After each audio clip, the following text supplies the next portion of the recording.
Hello. Welcome to KBW. I am White Pepper.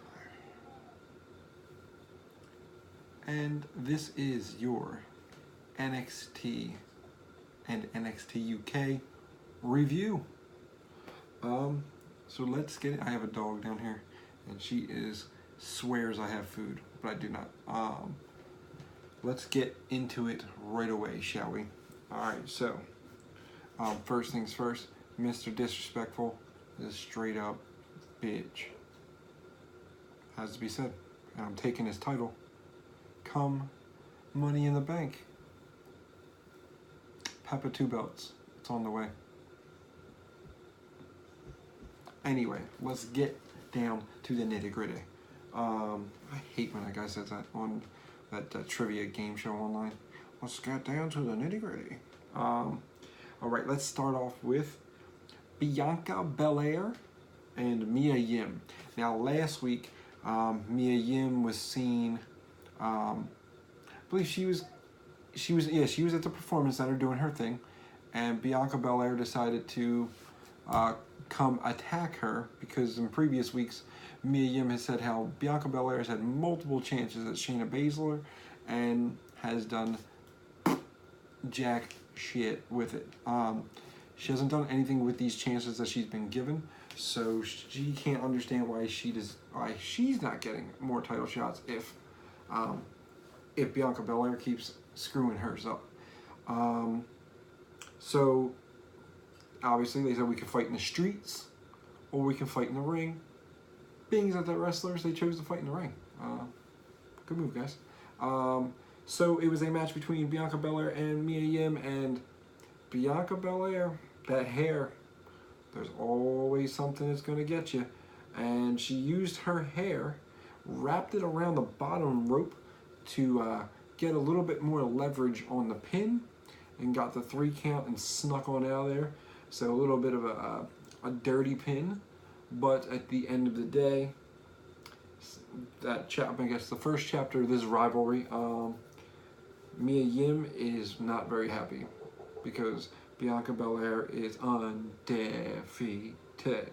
But the EST beats Mia Yim.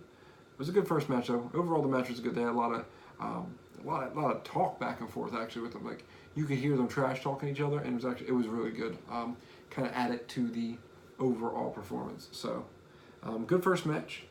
Then we got to there was some footage from the PC where the Viking Raiders are now the Viking Raiders on NXT as well.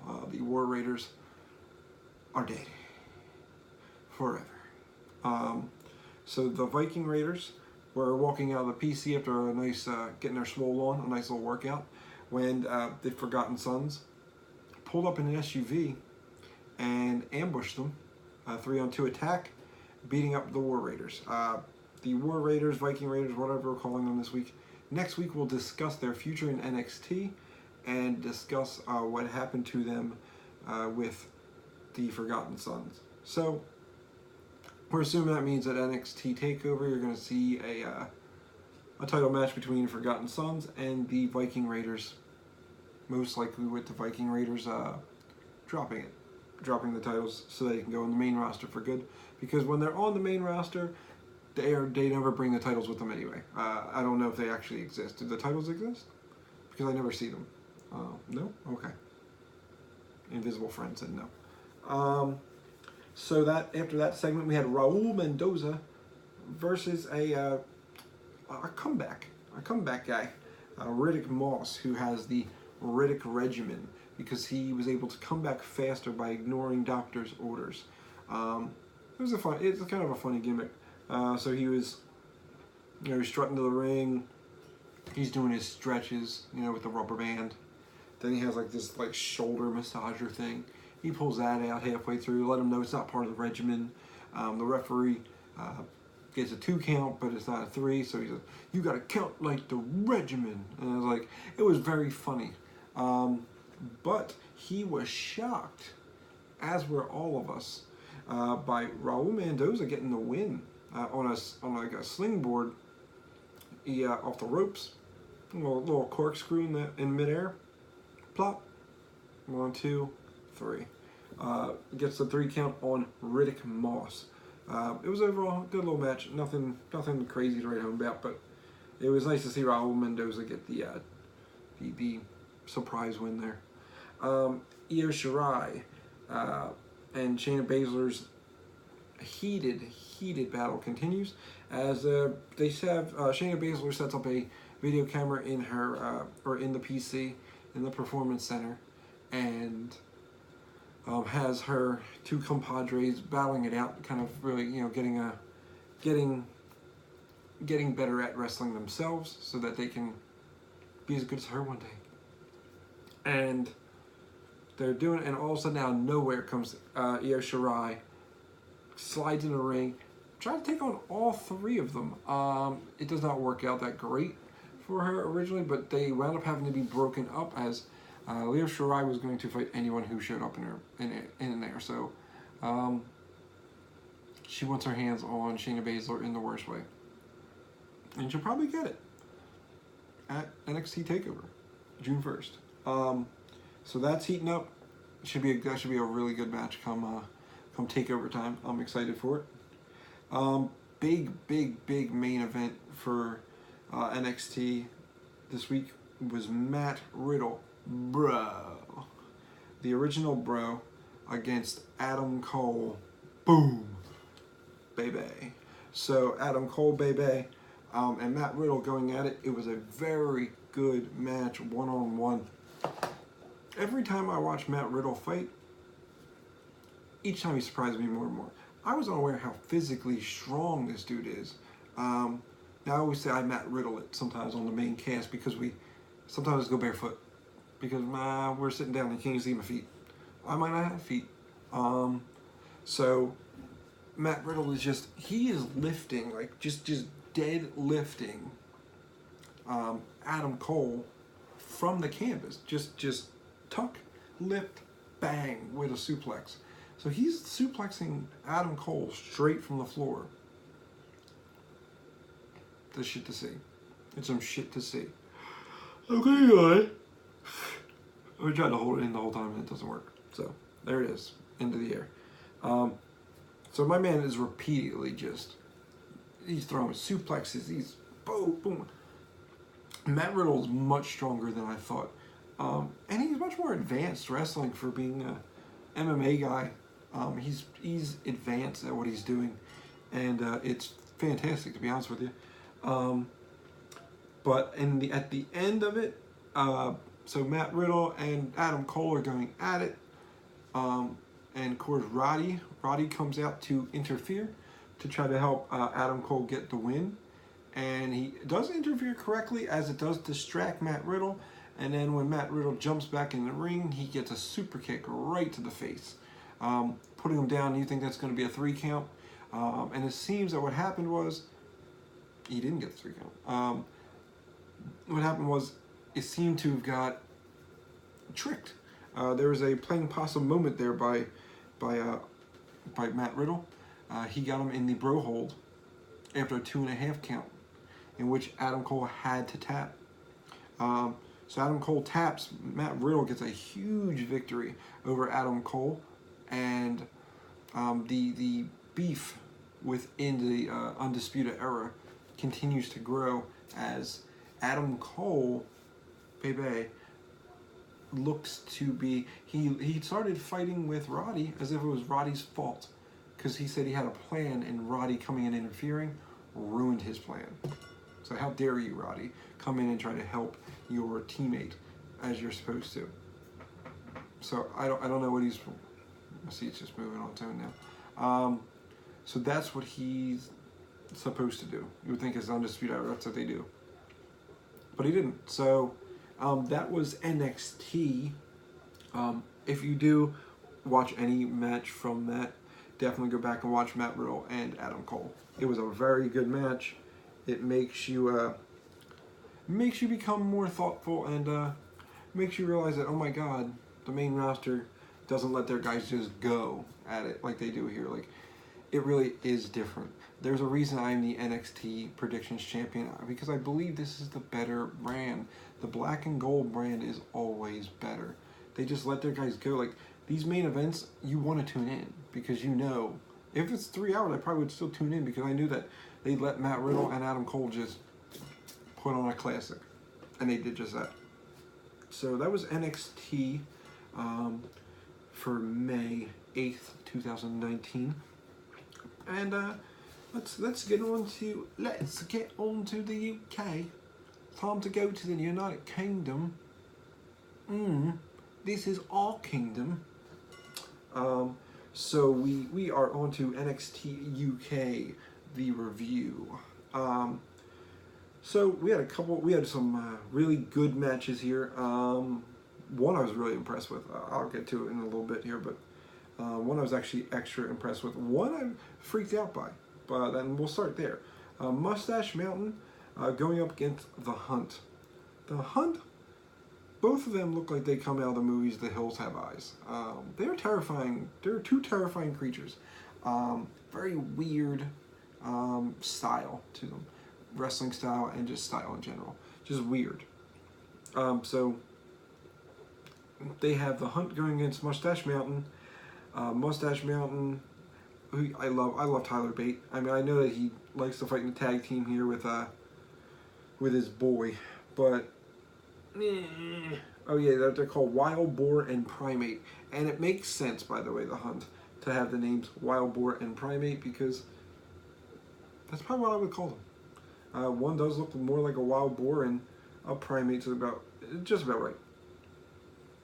And so the big strong boys, at the end of the day, they get that springboard clothesline that turns into a dragon suplex, and it tames the wild beast known as The Hunt. So them big strong boys get out of it once again.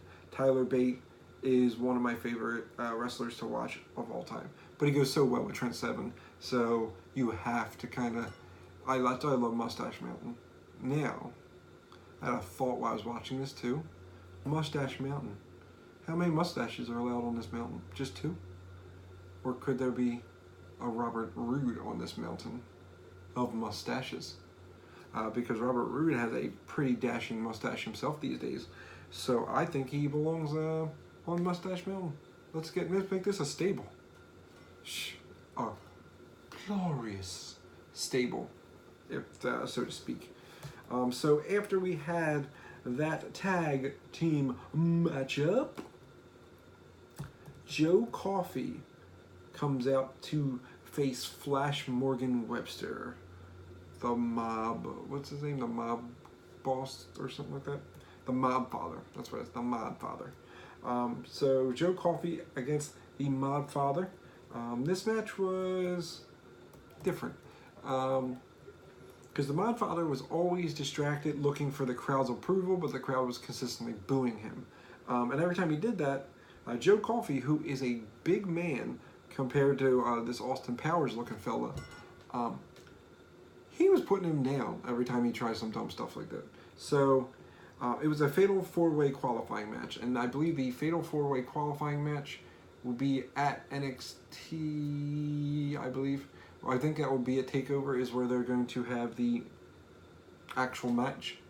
And the winner of that match gets to take on either the winner of Walter Pete Dunne 2, which is happening, I believe, in 2 or 3 weeks on NXT. So that's to look forward to as well. And so the first qualifying match, Joe Coffey is in that Fatal 4-Way, and that excites me because he's fucking badass. Fucking badass. So Joe Coffey gets involved, and then here comes the rest of Gallus. Because they're in their hometown, apparently. I forget what the hometown is that they're in, but let me see if I can see this. The Best of Bells. The Best of Bells is what he hit. Blah, blah, blah, blah. No, I don't see... I forget where they're... I think they're in Belfast. I think that's where... these gentlemen are from, but Gallus comes out to kind of put everybody on notice that Belfast is Gallus.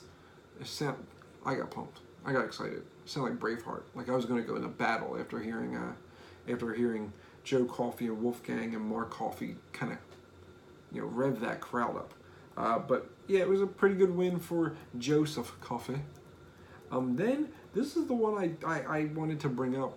That actually was really. This is the first time I've seen her. I don't know if I missed the last time she fought, or last time she was on NXT UK, but Nina Samuels and Casey Owens.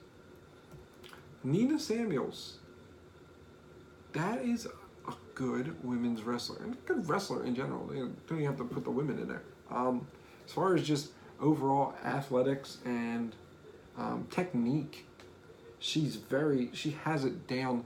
She doesn't look like she